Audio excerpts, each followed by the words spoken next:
bawat kaluluwa. Kasi napakahaba na pinagsamahan namin hanggang sa malapit ng mamatay. Kaya lang, kung baka sa pandemya, hindi ko pala nakita. Kaya, ay talagang nakakalungkot. Tapos kanina, unexpected news na pinipot na sa ospisan ko, nakita ko si Rolando dito. Kasama ko sana. Kaya naman medyo ang kalusugan.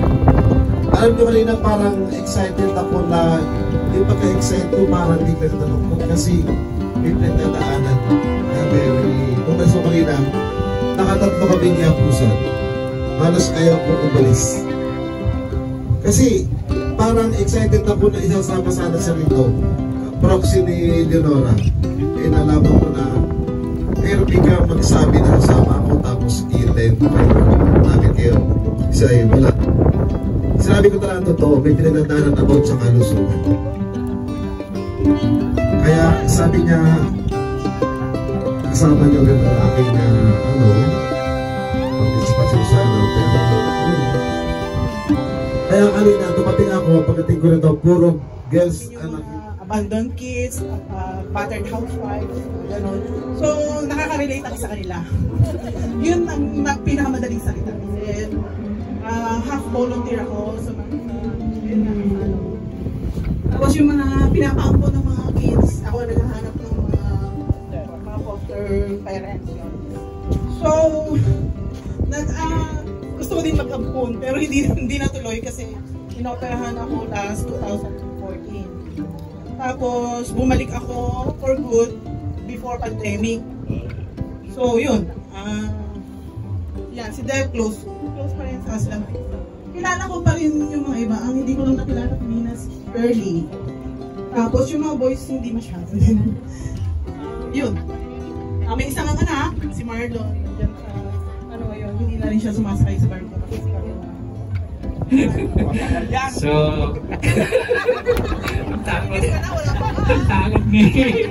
takot ni Arnel Nakar.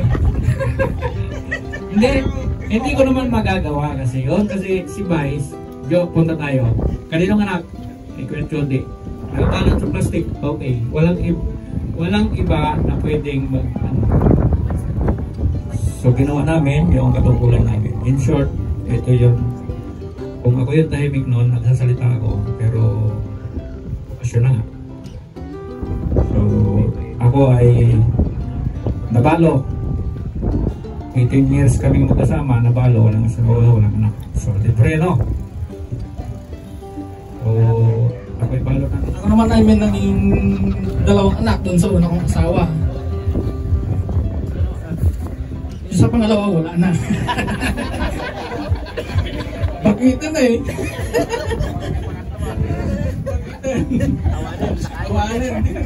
Tawanan na kayo.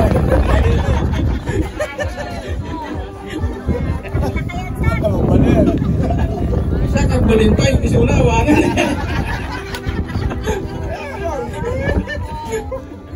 Sabi ko na lang yan. Hindi mo nandahan. Kaya tayo napalo. Lahat tayo dahil sa dalawa.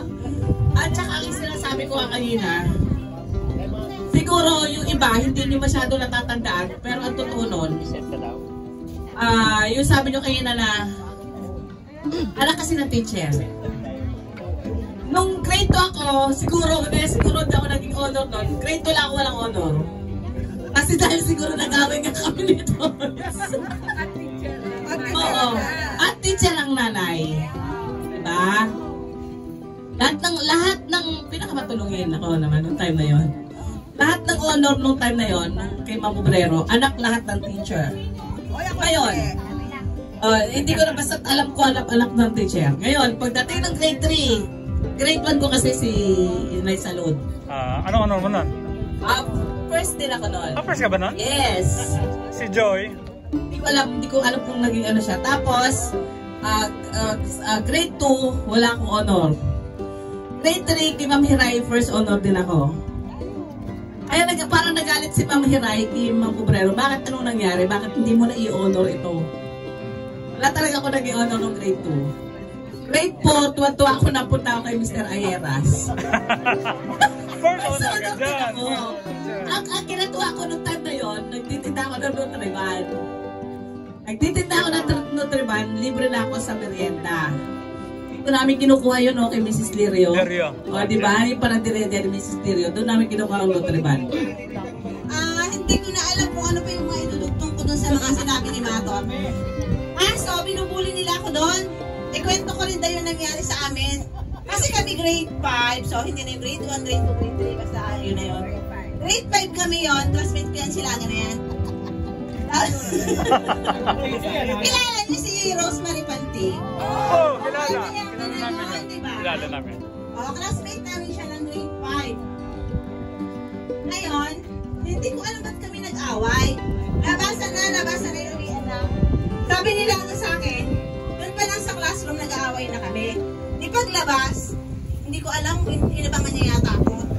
Tapos inabangan niya ako na ganyan. Ito sila ka, sabi niya, suntukin mo na.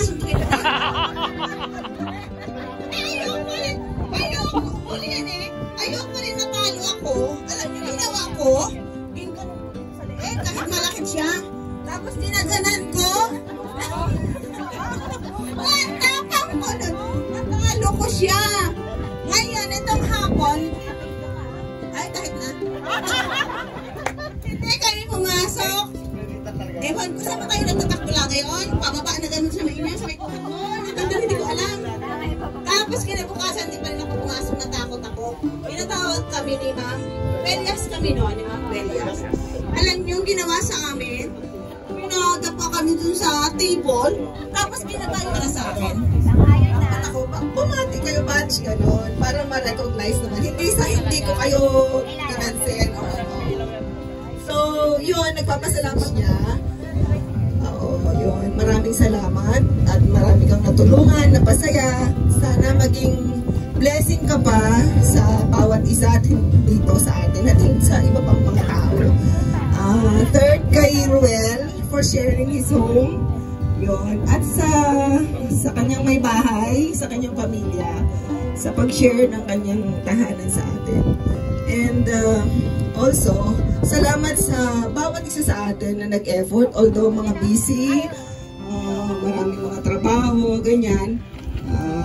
Actually, munti ko na rin itong mag-miss. Hindi ko nabasa yung ibang sa hillside ako nagpunta.